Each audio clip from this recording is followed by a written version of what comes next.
Shalom, puji Tuhan, berjumpa lagi dalam acara Desula, Dengar Suara Gembala. Papi yakin setiap jemaat Tuhan yang mengikuti acara Desula ini hidupnya pasti diberkati oleh Tuhan. Baik dalam hal kehidupan keluarganya, demikian usaha pekerjaannya, ataupun katakan saja di dalam bisnisnya, keuangannya, anak-anaknya, studi anak-anaknya, dalam segala aspek pasti diberkati oleh Tuhan. Puji Tuhan. Sebelumnya mohon maaf juga kalau pada hari Selasa lalu acara Desula tidak sempat ditayangkan karena pada hari yang sama saya berada di suatu pulau di Sulawesi Tengah melangsungkan KKR Natal di sana ya seperti yang sudah saya sampaikan pada hari Minggu, kami punya pelayanan KKR di pulau. Jadi sekali lagi mohon maaf pada hari Selasa kemarin tidak sempat ditayangkan. Nah, kita jumpa lagi pada saat ini. Malam hari ini Papi akan menyampaikan satu materi tentang hal khawatir ya. Di dalam hal firman Tuhan ini kita akan lihat seberapa jauh Tuhan bertanggung jawab atas kita anak-anaknya, atau katakan saja seberapa jauh Tuhan yang adalah gembala yang baik bertanggung jawab atas kita domba-dombanya. Papi akan membacakan firman Tuhan di dalam Matius pasal yang ke-6 dan ayat yang ke-25 dan ayat yang ke-26. Demikian firman Tuhan.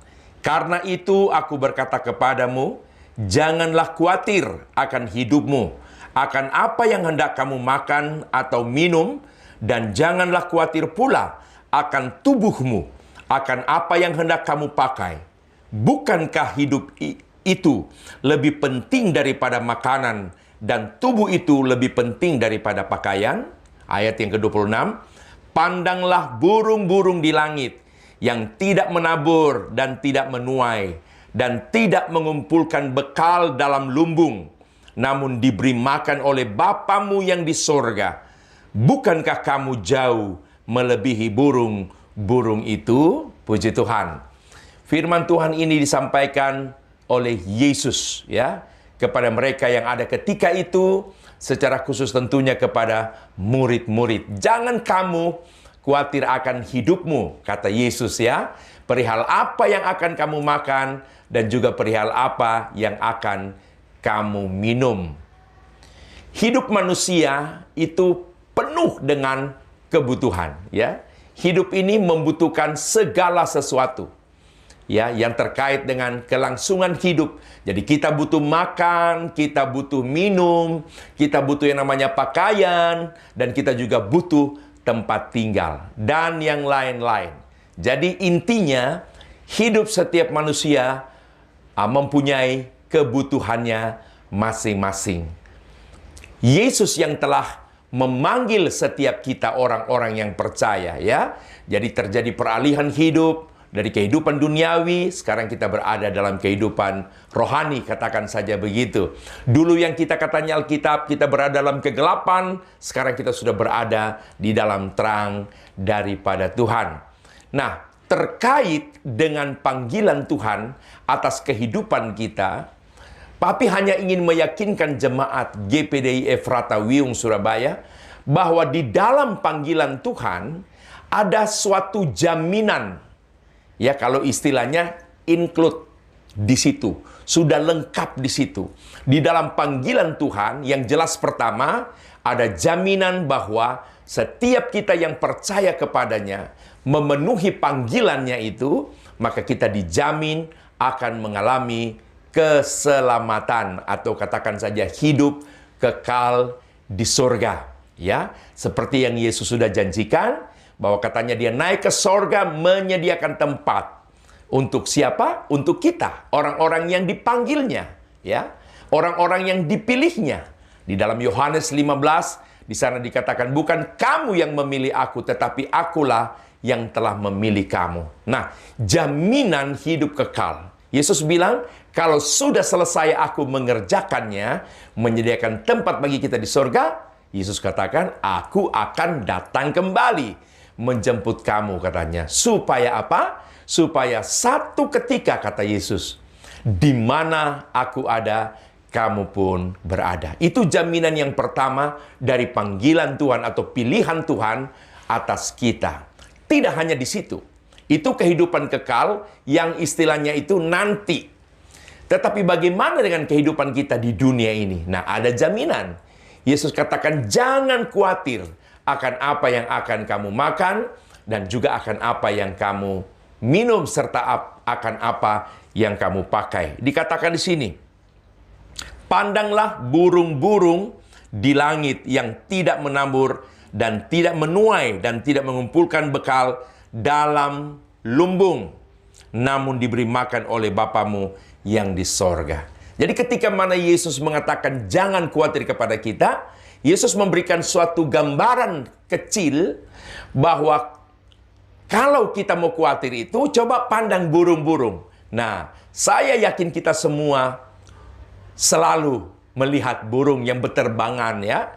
Ya, burung-burung mungkin bukan jenis burung besar, burung-burung kecil itu ada di sekitar rumah kita. Nah, seperti di gereja dekat kita di sini banyak sekali burung, ya, di atas sungai, karena di situ juga ada pohon-pohon, banyak burung yang berterbangan. Tuhan katakan, coba pandang burung di udara, tidak menabur, tidak menuai, tidak menyimpan makanan di dalam lumbung, tetapi Bapa yang di sorga memberi makan kepadanya. Jadi, Tuhan mengatakan, pandang burung. Kenapa? Artinya begini, di satu sisi, Tuhan mau coba supaya kita mengerti nilai kita sebagai manusia yang diciptakan Tuhan dengan burung. Burung adalah bagian dari ciptaan Tuhan. Tetapi nilai ciptanya jauh berbeda dengan kita manusia. Ya, kita sama makhluk hidup, tetapi kita makhluk hidup yang spesial di mata Tuhan. Nah, spesialnya kita dibentuk dengan tangannya sendiri, ya. Kemudian dibuat sesuai dengan peta dan gambar Allah. Kemudian dalam hidup kita ada bagian kehidupan Allah, itulah napas hidup. Sementara burung tidak demikian, ya. Tidak seperti kita manusia. Jadi intinya kita manusia itu satu ciptaan Tuhan yang spesial. Bahkan kalau kita melihat dari sisi nilai cipta, kitalah ciptaan yang paling tinggi nilai ciptanya. Jadi kalau burung saja yang di pandangan mata kita, kita menilai burung itu adalah makhluk yang tidak terlalu bernilai, tidak terlalu berharga. Itu saja diberi makan, itu saja dipelihara oleh Tuhan. Apalagi kita, dikatakan, apalagi kamu di bagian akhir ayat yang ke-26, dikatakan begini, bukankah kamu jauh melebihi burung-burung itu? Disinilah kita melihat bahwa Tuhan ingin supaya kita mengerti bahwa nilai kita di mata Tuhan itu jauh lebih bernilai dibanding dengan makhluk-makhluk yang lain. Makhluk hidup maksud saya, ya. Jadi mari kita mau belajar. Memang di hari-hari ini, di tengah-tengah situasi yang tengah kita hadapi dan kita jalani, di tengah pandemi ini, kesulitan dialami oleh semua orang. Secara khusus untuk kebutuhan hidup sehari-hari. Atau katakan saja untuk kebutuhan yang sifatnya primer. Itu saja sesuatu yang sulit untuk didapat untuk saat ini. Nah, jadi banyak orang yang mengalami khawatir, banyak orang yang mengalami bimbang, ya, takut menghadapi hari esok. Tapi firman Tuhan datang pada saat ini. Jangan khawatir, pandang burung di udara. Tidak menabur, tidak menuai, tidak menyediakan makanan di dalam lumbung. Tetapi Tuhan memberi makan, Tuhan pelihara. Tuhan jamin kehidupannya. Lalu yang lanjut, ya, dikatakan begini juga. Siapakah di antara kamu yang karena kekhawatirannya dapat menambahkan sehasta saja pada jalan hidupnya? Dan mengapa kamu khawatir akan pakaian?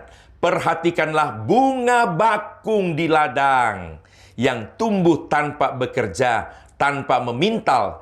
Namun aku berkata kepadamu, Salomo dalam segala kemegahannya pun tidak berpakaian seindah salah satu dari bunga itu. Saya baca saja. Jadi jika demikian Allah mendandani rumput di ladang, yang hari ini ada dan besok dibuang ke dalam api, tidakkah ia akan terlebih lagi mendandani kamu, hai orang yang kurang percaya? Kalau yang pertama tadi Tuhan kasih gambaran bagaimana Tuhan peduli, memperhatikan, menjamin kehidupan seekor burung. Yang kedua, Tuhan memberikan satu gambaran lagi tentang bunga bakung yang ada di ladang. Tidak menenun, tidak memintal, tapi didandani oleh Allah. Ya, kalau makanan tadi, jangan khawatir akan makanan, dikasih contoh tentang burung yang punya kebutuhan makanan juga. Sekarang pandang bunga bakung. Nah, bunga bakung itu satu jenis bunga yang indah, ya. Pandanglah bunga bakung di ladang. Dia tidak menenun, tidak memintal, tapi didandani. Sampai-sampai Tuhan berkata, Salomo dalam kemegahannya, dalam kekayaannya, dalam kelimpahannya, dia tidak menggunakan pakaian seindah seperti salah satu dari bunga bakung.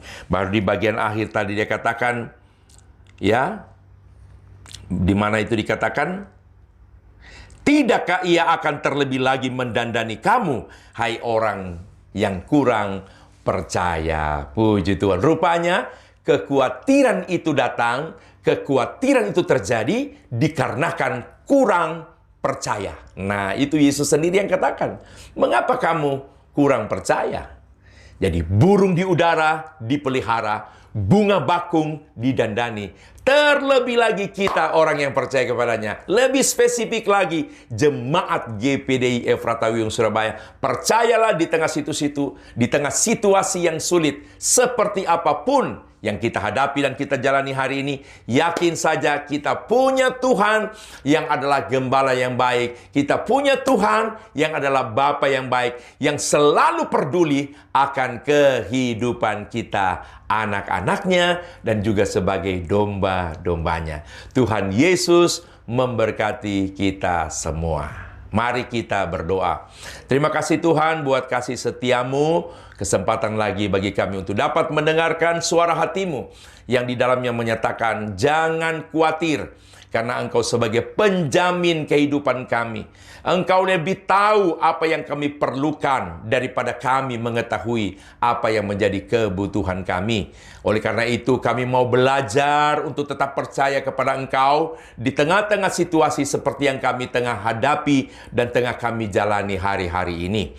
Firman Tuhan yang sudah hamba sampaikan, kiranya ini dimeteraikan di setiap hati umat-umatmu. Remakan, ya, lebih jauh Engkau terangkan untuk lebih dapat dimengerti dan dipahami, sehingga bagi kami semua firman Tuhan ini menjadi pedoman hidup yang kami pakai dalam kami melangkah di hari-hari yang akan datang. Dalam satu nama Tuhan Yesus Kristus, Juru Selamat kami, Allah kami yang hidup. Haleluya. Amin.